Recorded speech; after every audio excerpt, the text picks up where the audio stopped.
আমাদের কি হয়েছে আমরা মৃত্যুকে ভয় পাই না? আমাদের কি হয়েছে আমরা মনে করি না যে আমরা মারা যাব? পৃথিবীর সর্বশ্রেষ্ঠ মানুষ, সর্বশ্রেষ্ঠ রাসূল দুনিয়া থেকে বিদায় নিলেন, তার সাহাবীদেরকে ছেড়ে তিনি দুনিয়া থেকে চলে গেলেন, ওপারের জগতে পাড়ি জমালেন। আমাদের কি হয়েছে যে আমরা বিশ্বাস করতে চাই না, আমরা প্রস্তুতি গ্রহণ করি না মৃত্যুর জন্য? আমি আপনি কি মনে করি যে আমরা চিরদিন বেঁচে থাকবো? আমি আপনি কি মনে করি যে আমার গ্যারান্টি রয়েছে আমি সালাত আদায় করে আমার রুমে ফিরে যাব? বিশ্বাস করুন হে আমার ছাত্র ভাইয়েরা, অবশ্যই আমাকে আপনাকে একদিন মৃত্যুবরণ করতে হবে, আমাকে আপনাকে একদিন এই দুনিয়া ছেড়ে চলে যেতে হবে। সুতরাং মৃত্যুর জন্য প্রস্তুতি গ্রহণ করুন, সুতরাং মৃত্যুর জন্য প্রস্তুতি গ্রহণ করুন।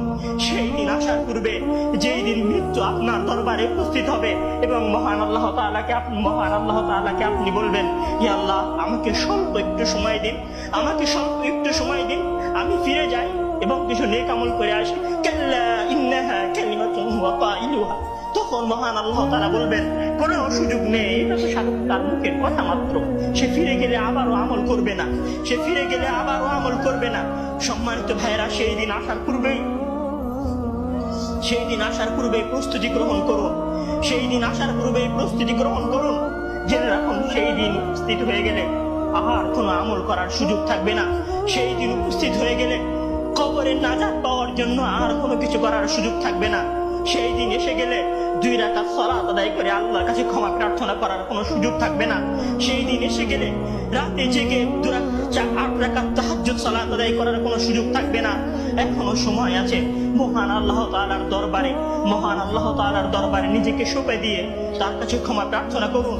মহান আল্লাহ তাআলার দরবারে নিজেকে সঁপে দিয়ে তার কাছে ক্ষমা প্রার্থনা করুন। মানুষের সাথে কোনো ভুল থাকলে সেই ভুলের ক্ষমা চেয়ে নিন। মহান আল্লাহ তাআলার সীমা লঙ্ঘন করে থাকলে মহান আল্লাহ তাআলার কাছে ক্ষমা চেয়ে নিন।